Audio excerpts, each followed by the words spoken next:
Halo Sobat Polkes Jasa, melalui video ini kita akan menjelaskan terkait tata cara penggunaan laboratorium di lingkungan jurusan keperawatan Poltekkes Kemenkes Jakarta 1.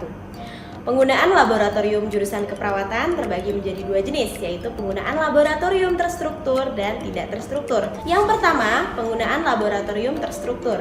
Ialah penggunaan laboratorium yang sudah terjadwal pada awal semester sesuai dengan kalender akademik pembelajaran. Teman-teman semua dapat mengetahui informasi penggunaan laboratorium terstruktur melalui papan informasi yang tersedia di depan ruang alat laboratorium jurusan keperawatan. Yang kedua, penggunaan laboratorium secara tidak terstruktur, di mana teman-teman semua bisa melakukan penggunaan laboratorium di luar dari jadwal yang sudah ditetapkan.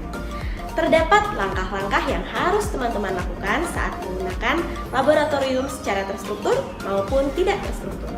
Yang pertama, mahasiswa harus melakukan konfirmasi penggunaan laboratorium kepada pengelola laboratorium pendidikan atau PLP jurusan keperawatan maksimal H-1 dalam rentang waktu kerja. Proses penggunaan laboratorium tidak dapat dilanjutkan apabila dilakukan pada hari yang sama dalam penggunaan laboratorium. Yang kedua, teman-teman semua dapat melihat peta penggunaan ruang laboratorium melalui papan informasi yang telah tersedia. Untuk penggunaan laboratorium terstruktur, teman-teman dapat mengetahui ruangan yang dapat digunakan melalui tabel penggunaan ruang tanpa melakukan peminjaman ruangan terlebih dahulu.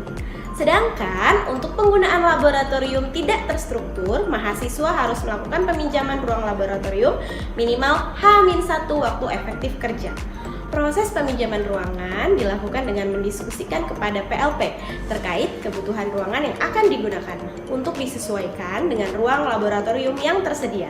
Setelah didapat kesepakatan, mahasiswa dapat langsung mengisi buku peminjaman ruangan dan tabel penggunaan laboratorium tidak terstruktur pada papan informasi. Tahap ketiga yang harus teman-teman lakukan dalam penggunaan laboratorium yaitu peminjaman alat dan permintaan bahan laboratorium. Peminjaman alat laboratorium dapat dilakukan minimal H-1 waktu efektif kerja. Peminjaman tidak dapat dilakukan apabila penggunaan dilakukan pada hari yang sama.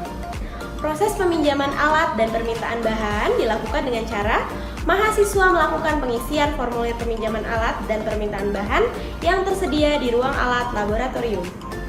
Setelah formulir diisi dan disetujui oleh PLP, teman-teman mahasiswa bersama dengan PLP akan menyiapkan alat dan bahan yang akan digunakan.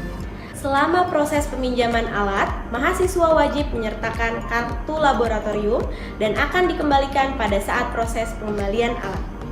Kartu laboratorium dan formulir peminjaman alat disimpan secara mandiri oleh mahasiswa di map yang telah disediakan. Begitu pula saat proses pengembalian alat, mahasiswa wajib melakukan pemeriksaan kelengkapan alat yang dipinjam berdasarkan formulir peminjaman yang ada. Sebelum dikembalikan, mahasiswa wajib memastikan alat dalam kondisi yang baik, bersih, dan apabila ada kerusakan atau kehilangan alat yang dipinjam, maka mahasiswa langsung melaporkan kepada PLP. Setelah dipastikan lengkap, mahasiswa diperkenankan untuk menemui PLP untuk melanjutkan proses pengembalian alat. Selanjutnya, PLP bersama dengan pengguna laboratorium terkait akan memeriksa kelengkapan dan fungsi alat yang dikembalikan. Setelah dinyatakan baik dan lengkap, mahasiswa bersama PLP akan mengembalikan alat yang dipinjam ke tempat yang sudah disediakan dan diakhiri dengan tanda tangan formulir pengembalian alat dan pengambilan kartu laboratorium mahasiswa terkait. Hal yang keempat yang harus diperhatikan saat penggunaan laboratorium yaitu mahasiswa wajib menggunakan peminjaman loker untuk meletakkan barang bawaan yang tidak digunakan selama proses pembelajaran di laboratorium.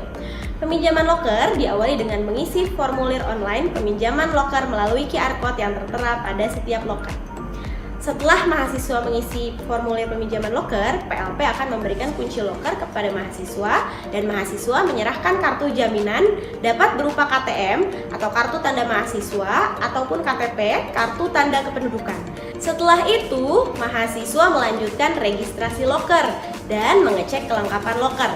Setelah dipastikan loker berisi senda laboratorium dan nomor loker, mahasiswa dapat menggunakan loker tersebut selama kegiatan laboratorium. Selanjutnya, PLP akan mengecek ketepatan registrasi peminjaman loker.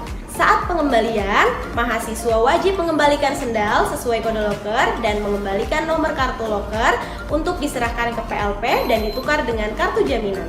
Tahap terakhir, PLP akan mengecek kelengkapan loker.